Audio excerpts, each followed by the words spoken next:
Ladies and gentlemen, good evening. Not that there was any doubt about it, but the Chinese whispers have now been confirmed by the Indian Army. India's armed forces have gone on record today to say that when they launched Operation Sindoor, they were dealing with one border but three enemies. Essentially, what they meant is that on the face of it, they were just fighting Pakistan, but they actually had two more hidden enemies, China and Turkey. Now, India's Deputy Army Chief, Lieutenant General Rahul Singh, while speaking at a FICCI function, detailed how China was sharing live inputs of India's deployment with Pakistan and Turkey during the entire duration of the operation. Now, ladies and gentlemen, this is a given. 81% of Pakistan's hardware comes from China, and we saw their fighter jets and missile systems and drones being deployed against India. But China's role in the three-day skirmish/war, whatever you want to call it, went much beyond that. In the words of the Indian general, Pakistan is China's borrowed knife, one that it uses to inflict pain on India without actually getting its hands dirty. Just for context, the borrowed knife is a key strategy in Chinese warfare philosophy. Of course, Pakistan has absolutely no qualms getting used. Now, Lieutenant General Rahul Singh has also outlined how Pakistan is a live lab for China to test its weapons, which it did during Operation Sindoor. Before we go any further, listen in to what the general has said. Important thing during Op Sindoor was air defense. This time, thankfully, our population centers were not quite addressed. In the next round, we had to be prepared for that. And we had China providing all possible support. And it's no surprise, because if you were to look at statistics, in the last 5 years, 81% of the military hardware that Pakistan is getting is all Chinese, 81% of that. Is that he's able to test his weapons against, say, various other weapon systems that are there. It's like a live lab which is available to. So it's a good, that is what is something we have to be very, very cognizant about. Again, Turkey also played a very important role in providing the type of support. When the DGMO level talks were going on, Pakistan actually was mentioning that we know that your such and such important sort of vector is primed and it is ready for action. I would request you to perhaps, pull it back. So he was getting live inputs as far as from China. So that is one place we really need to move fast. Now, ladies and gentlemen, let's all just remember that Operation Sindoor was in response to a terrorist act on Indian soil that originated in Pakistan. It was an operation that targeted Pakistan's terror infrastructure. It did not target Pakistani civilians. China, with its covert and overt support to Pakistan, has made it very clear it supports terrorism. Then China went ahead and made it clearer during the SCO meet, that's the Shanghai Cooperation meet, some 2 weeks ago, when they refused to condemn the Pahalgam terror attack in India, but had absolutely no hesitation putting the Jafar Express hijacking that happened in Pakistan in the draft joint statement. India's Defense Minister, Rajnath Singh, who was representing India at the SCO, refused to sign that draft. And now the External Affairs Minister, S. Jaishankar, is headed to China for a 3-day SCO min. Question is, can there be engagement when the trust deficit is so large? Enough has happened in the past, including the last 4 years. You know what happened in eastern Ladakh in the standoff, to warn us not to trust China. Now, in what can perhaps be seen as a clear response to China, India has for the first time stepped into the issue of the Dalai Lama's successor. It's a subject that Beijing is particularly touchy about. India has said that the Dalai Lama, who's an honored guest of India, has every right to pick his successor. Listen in to what Mr. Rijiju has said. As a believer, as a person who is devoted to His Holiness the Dalai Lama, I would say that the institutions in place and His Holiness Dalai Lama himself will best tell the intention of His Holiness how next incarnation of the 15th Dalai Lama should happen. So we should leave it to His Holiness Dalai Lama and the institution.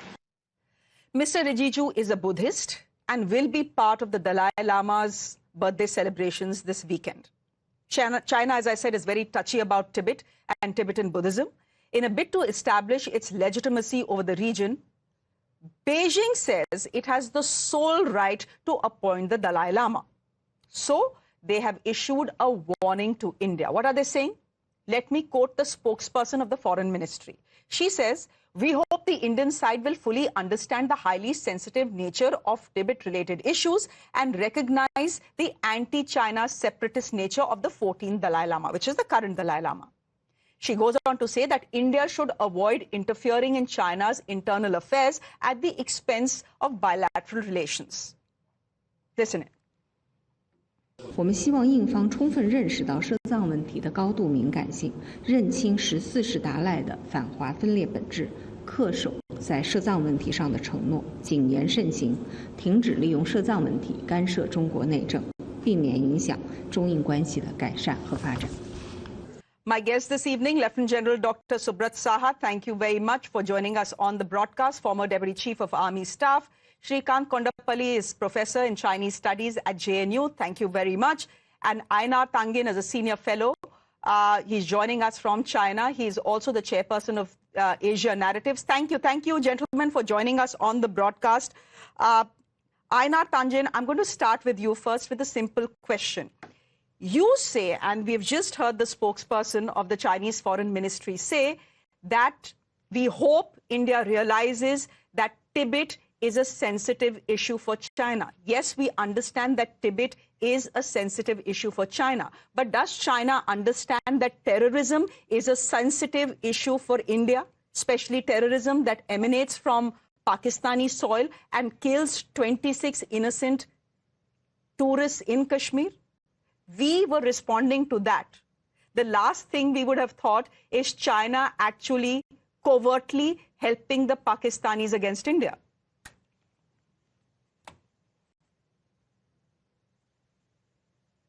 Well,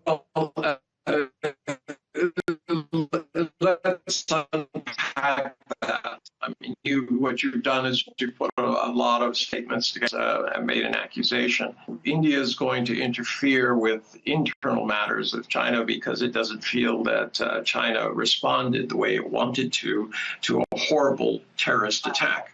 I don't know if that's really the way that you do international affairs, especially when there's a trust deficit. This idea of tit for tat, that goes on forever. All you have is more escalation.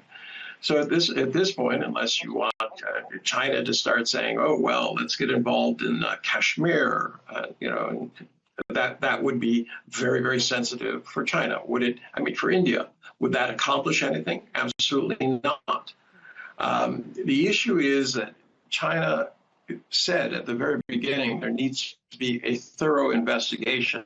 Whoever was responsible, especially if it was a state actor, if it was Pakistan, authorities. So it's not just India accusing them. It would be the whole world sitting down there in judgment and saying, look, here's an independent investigation and this is what we discovered. If it wasn't Pakistan, and India acted in haste, assuming that it was, because they're, once again, a huge trust deficit, then that would not be good for anybody, because the terrorists have won. They've caused, discontent and disconcernment among India, China, Pakistan, and the world. And this is exactly what they want. I can't believe that Pakistan needs more destabilization than it already has. So I think it's important not to rush to judgment, not to engage in this tit for tat, and to allow the process to go forward, strengthen India's case against whoever was behind this horrible attack. But Mr. Tanjir, I've heard a lot of ifs in your statement. Correct me if I'm wrong. You're saying, what if India acted in haste? What if there was a mistake? What if the Pahalgam terrorists actually didn't come from Pakistan? Now, our investigating agencies are very clear that the terrorists did come from Pakistan, but that's okay. Pakistan has a right to disagree. You have a right to disagree, right? But you're raising a question mark here. So if no one is sure, right? If India is not sure, Pakistan is not sure, the world is not sure, etc. Can I ask you, what was the need for China to get directly involved in Operation Sindoor by helping Pakistan with real-time live intelligence on where India's assets were? Okay, first off, it was defensive intelligence, just like all the equipment that was provided. Your military general cited that 81% of all of the military equipment was supplied by China. Well, the fact is that somewhere between 55 and 60% of all the hardware that was used by India is also supplied by other nations, including the US, Russia, France, and Israel. So does that mean that they were actively participating in the war? I don't think so. The fact that you're providing defensive abilities to countries is considered within the SCO guidelines, of which India is a part. Now, you said all these ifs that I was somehow inserting ifs. I'm saying, once you know, it would have been really great for India to go forward, not just by itself, but with the entire world, with the moral mandate of the entire world, and say, look, this has been proven not just by us, by India, but by the entire world. And whoever is responsible, these are the groups, these are the people behind them, and it's time that we have to get serious. And I think China would have responded very, very positively to that. My if was, we don't know. All we have is the assurance and the belief, and I believe it is honest. India believes that Pakistan was behind this, but the rest of the world doesn't know. It just has the assurances of India, which doesn't like Pakistan. Okay, and now, right now, we don't like China very much either. You speak about the fact, and I'm just going to get Lieutenant General Subrat Saha to respond to all that you have said, but you just have mentioned here, sir, that it is under the SCO guidelines that information was shared with Pakistan. That is what member nations do. Well, we are a member nation as well. You could have shared... No, I didn't say that. I didn't say that. I said, yes, I said that defensive weapons can be sold. If India wanted to buy Chinese weapons, assuming that they could figure out how to keep everything safe, from prying eyes in the U.S. and Israel, etc.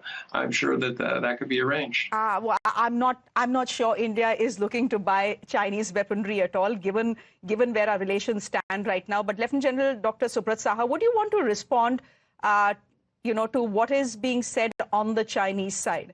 The fact that actually, China is not saying anything about sharing live intelligence with Pakistan when Operation Sindoor was underway, but they're asking us to keep away from the entire Dalai Lama issue because they're saying this is an internal matter of China. Terrorism is an internal matter of India. If they didn't keep away, why should we keep away? Okay, so thank you, Shreya. And I find some very interesting points, to be very polite, that are being made.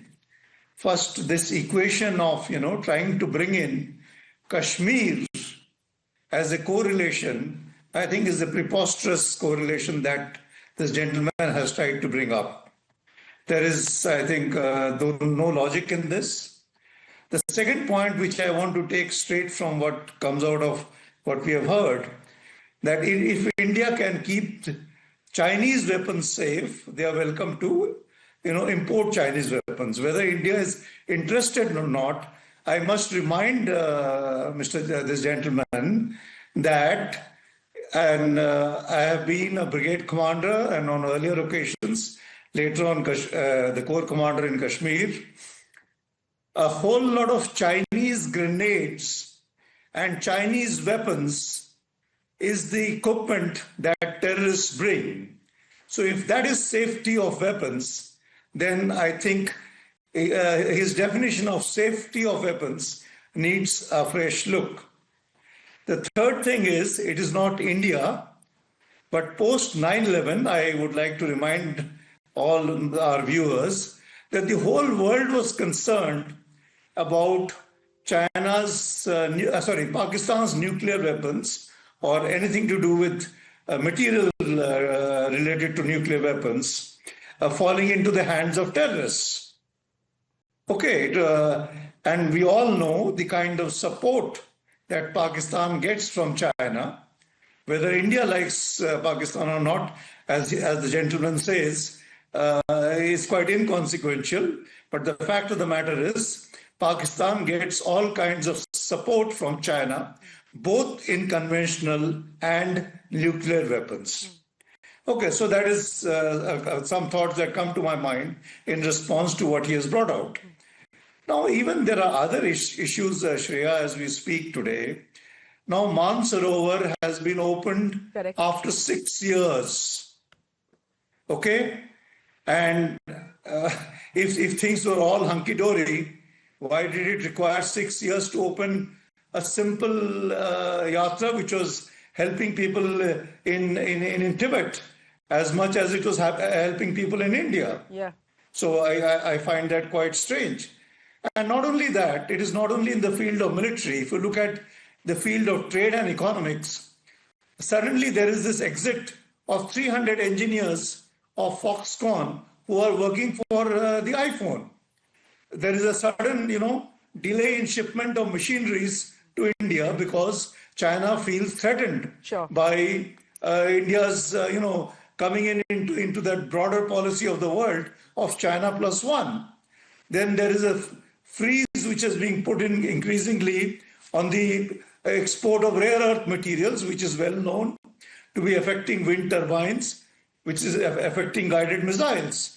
Then there is a clampdown on gallium and germanium, both essential items for semiconductors and defense technology. So across the entire spectrum, if you see, China has been putting pressure on India, and that purpose of the pressure is quite evident because they think that by putting pressure, it can somehow wean India away from the new, opportunities in international relations that India is exploring. Sure. So while India is very much a part of the SCO, it is parallelly exploring other opportunities because of the evolving geopolitics. Sure.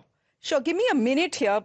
Mr. Tangen on the show 5 minutes ago mentioned that if India wants to buy Chinese weaponry and equipment, they are most welcome to do so if they can keep it safe. We are now hearing from the Army Design Bureau's ADG. His name is Major General C.S. Maan. He's saying, and I'm quoting him now, no Chinese parts will be used in any military equipment, also making it clear that stringent checks and protocols are being implemented to eliminate any vulnerabilities, especially in our drone systems.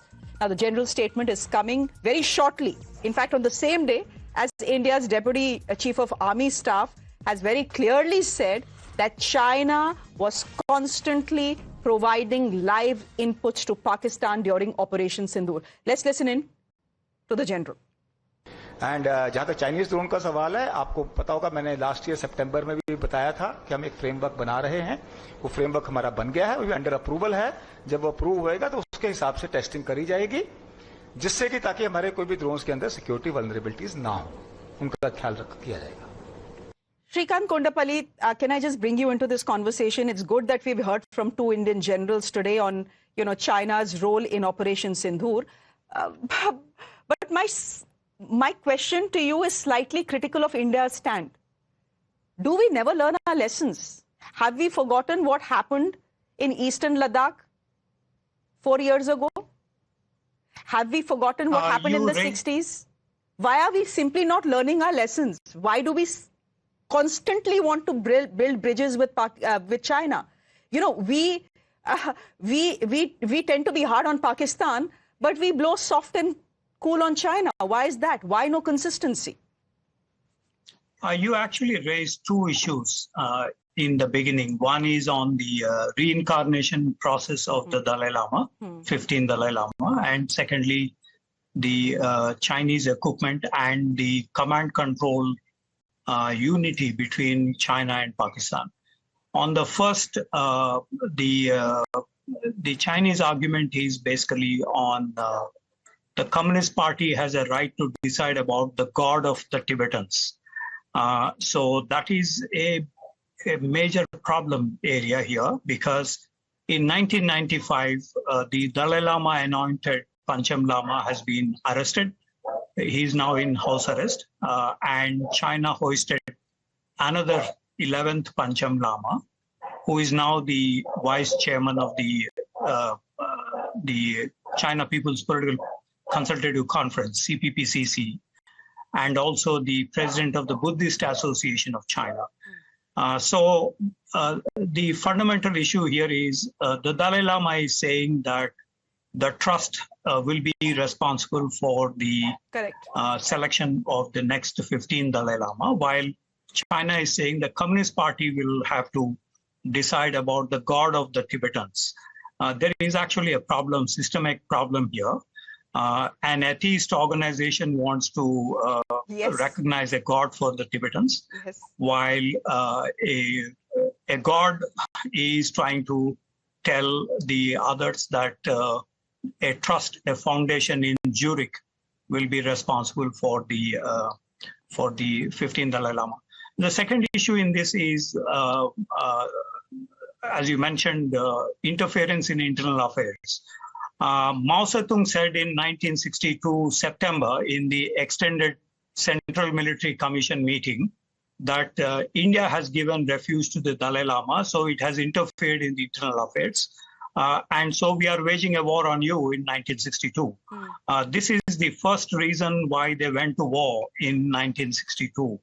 Of course, this factor still prevails because the Dalai Lama is still in Dharamshala in India. And hence, this is also an aspect which doesn't have any time period left for this. On the other issue that you mentioned on the command control, over 10 years ago, it was decided by the Western Theatre Command in Chengdu that a colonel of the Pakistan Army will be stationed in Chengdu, while a colonel from China will be positioned in Rawalpindi. So they share information command control structures. So this has been in practice for nearly over a decade. And this we saw during Operation Sindoor. So you're saying essentially we should not be surprised. We would have expected the Chinese to do better given the fact that this was terror infrastructure we were targeting. This is not a conventional war against a nation. This was simply a war against terrorism. But General Subrat Saha, I don't have too much time left on the show. Can I then ask you whether India's stand on the successor of the Dalai Lama, India's very clear stand articulated for the very first time that the Dalai Lama, who resides in India in exile, has the right to choose his successor, whether that is a message that is loud and clear enough for the Chinese, and whether it is enough? Well, first and foremost, I think the playback which you did of Mr. Kiren Rijiju's statement, which is very relevant, but that statement, I think, needs to be developed further by the ministries or the minister responsible for it. I think that is fundamental to the issue because that makes the national stand very clear. So while what he has said, that it is clear indication, but it needs to be reinforced, and not only reinforced once, I think it needs to be reinforced several times. Like, for example, we hear from the Chinese side, the same thing repeated over and over again. And it is not only to do with Dalai Lama, it is to do with a whole range of issues. The general idea is, and we have seen it even in our border personal meetings, that you keep repeating the same lie repeatedly, hoping like hell that it will turn into a truth. So I think the point is, it is important to re-emphasize through the Ministry of External Affairs or the policy or the stance on this, as you say, more clearly and more articulate. Let's see. The External Affairs Minister is headed to the SCO, which is being held in China. He'll be there for 3 days. Let's see what comes out of that. Geopolitics is often presented to us as a very complex, nuanced thing. And of course, it is a complex, nuanced thing. But if you ask me who the bigger enemy is for India, it's not Pakistan, really. It is China. Enemy may be a very big word. Adversary perhaps will be the right word to describe it. We'll leave it there for the moment. Thank you very much, General Saha, for joining us. Shrikant Kondapelli, thank you very much. And Ainar Tanjan, thank you very much for keeping China's point of view on the show this evening. Thank you. On that note, a break. News and updates continue.